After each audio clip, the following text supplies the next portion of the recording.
안녕하세요, 여러분. 영어 공부 일주일 동안 하기 프로젝트 11번째 주입니다. 이번 주는 질문에 대해 1분 동안 대답하면서 영어 공부를 하는 방법에 도전해봤어요. 마침 영어로 하는 인터뷰를 앞두고 있어서 미리 질문지를 받았거든요. 제가 사는 곳은 다양한 배경에서 이민 온 학생들이 많아서 지역 도서관의 영어 수업이 활성화되어 있어요.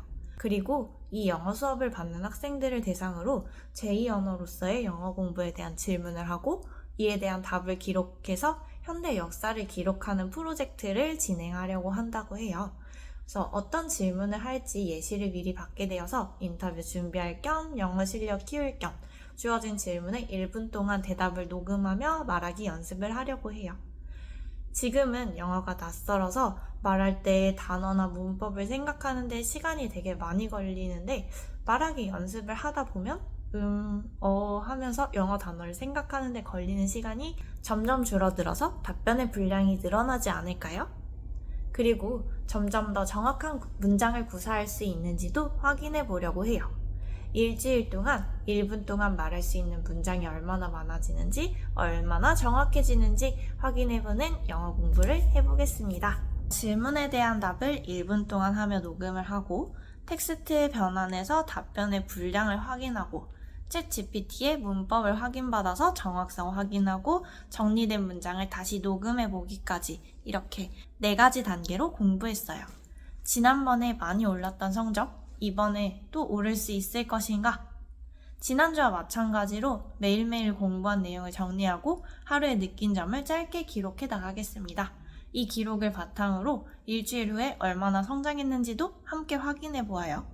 그러면 일주일 동안 영어 1분 말하기로 영어 공부하기 시작해 보겠습니다.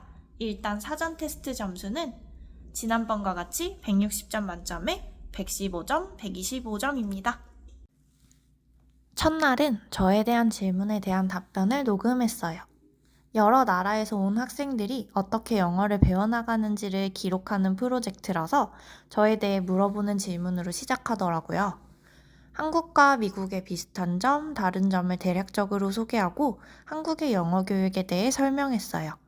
몇 살부터 영어 수업을 배우는지, 말하기, 듣기, 쓰기, 읽기, 문법 중에 어떤 걸 위주로 가르치는지 이런 것들을 소개해 보았습니다. 이 기록을 남기는 한국인이 저밖에 없는 건 아니겠지만 왠지 잘 설명해야 할 것 같아서 고민을 많이 했어요. 두 번째 질문은 제 전공과 좋아하는 과목에 대한 질문이었는데요. 전공이나 좋아하는 과목이 영어 학습에 어떤 영향을 미치는지를 분석하나 봐요. 녹음한 것을 텍스트로 변환해 봤는데 어제보다 분량이 많이 늘어났더라고요.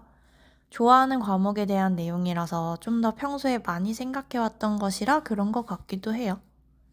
같은 시간 동안 답변하는 분량은 알고 있는 단어나 영어 실력도 중요하지만 내가 그 분야에 대해 얼마나 관심 있는지도 영향을 미치는 것 같아요. 다양한 분야에 관심을 가지고 다양한 영상을 영어로 보면 누구와 어떤 이야기를 해도 막힘없이 잘할 수 있겠죠? 영어로 된 지식 채널 2가 있으면 좋겠네요. 세 번째 날에 연습한 질문은 제가 가장 자랑스러워하는 것이 무엇인지에 대한 질문이었어요. 제가 뭘 자랑스러워하는지에 대해 한참 고민하다가 답변을 띄엄띄엄 했더니 오늘 말하기 분량은 어제보다 많이 줄었네요. 챗 GPT에서는 예전에 영어로 일기 쓰기 할 때처럼 아래 문장들이 맞춤법에 맞는지를 체크해줘. 그리고 미국인들이 평소에 쓰지 않는 표현이 있다면 알려줘. 라고 요청했는데 제가 말한 것들을 문법적으로 그리고 미국 사람들이 사용하는 표현으로 고쳐달라고 했더니 정말 많은 것들을 고쳐줬어요. 영어 일기로 쓸 때보다 말하기를 할 때에 더 틀린 문법이 많네요. 네 번째 질문은 영어를 어떻게 배웠는지, 그 과정이 쉬웠는지 어려웠는지를 묻는 질문이었어요. 영어를 처음 배운 건 유치원 때이지만 그때는 제가 영어를 사용하는 나라에 올 줄 모르고 그냥 배운 거니까 제대로 마음먹고 배우는 건 지금이 처음이라고 할 수 있지 않을까요? 그래서 지금 하고 있는 영어 공부 일주일 하기 프로젝트 중에 가장 성적을 많이 올려준 오디오북 들으면서 원서 읽기와 최근에 정말 효과가 좋았던 랜덤 화상 통화 방법, 그리고 가장 최근에 했던 영어 자막으로 영화 보기 방법을 이야기했어요.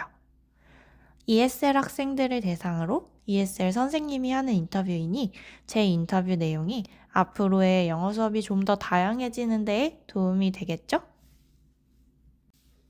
5번째 질문은 언어가 달라서 서로 이해를 못한 경험이 있는지였어요. 지난달에 있었던 일이라서 바로 떠올랐는데요. 저는 한국어가 외래어를 소리나는 대로 잘 표기하고 있다고 생각해서 마그네슘, 콜라겐, 이부프로펜, 이케아 등등을 그냥 이야기하면 될 줄 알았는데 알아듣지 못하는 거예요. 마그네슘이 한국어도 아니고 영어로 쓰여 있는데 왜 못 알아듣지? 그런데 마그네슘이라고 읽는 게 아니라 매그니시움 이렇게 읽는 거였어요. 콜라겐도 콜리젠, 이부프로펜도 아이부프로펜, 이케아는 아이키아라니. 영어라고 생각했던 단어를 미국인이 못 알아들어서 정말 당황했던 순간이었어요. 6번째 질문은 제 문화가 다른 사람들에게 어떻게 인식되는지, 다른 사람들이 더 잘 이해해줬으면 하는 부분이 있는지였어요. 사실 아직 미국에 온 지 6개월밖에 안 되었고 한국 문화는 사람들이 잘 알고 있는 것 같아서 많은 고민이 필요했어요. 그래서 좀 더 말하면서 중간에 이런 게 많아져서 전체적인 분량은 줄어들었는데 챗 GPT로 돌려보니 말하기에 정확도는 좀 더 올라갔더라고요.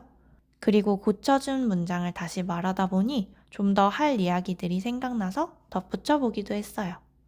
이렇게 질문에 답하는 연습을 하다 보면 스물톡 장인이 될 수도 있지 않을까 하는 희망찬 기대가 잠시 떠오른 6일차였습니다. 마지막 질문은 새로운 언어를 배울 때 가장 중요한 것이 무엇인가 였어요.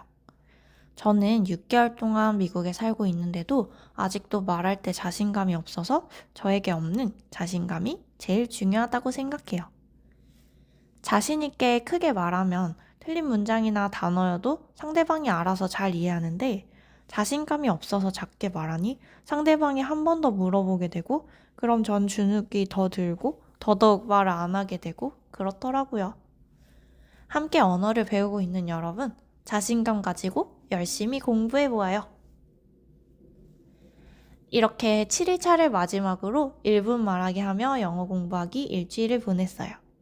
일주일 동안 질문에 대한 답을 하며 영어 말하기 분량이나 정확도도 늘어났지만 ESL 학습자로서의 저의 모습을 돌아볼 수 있었던 주간이었어요.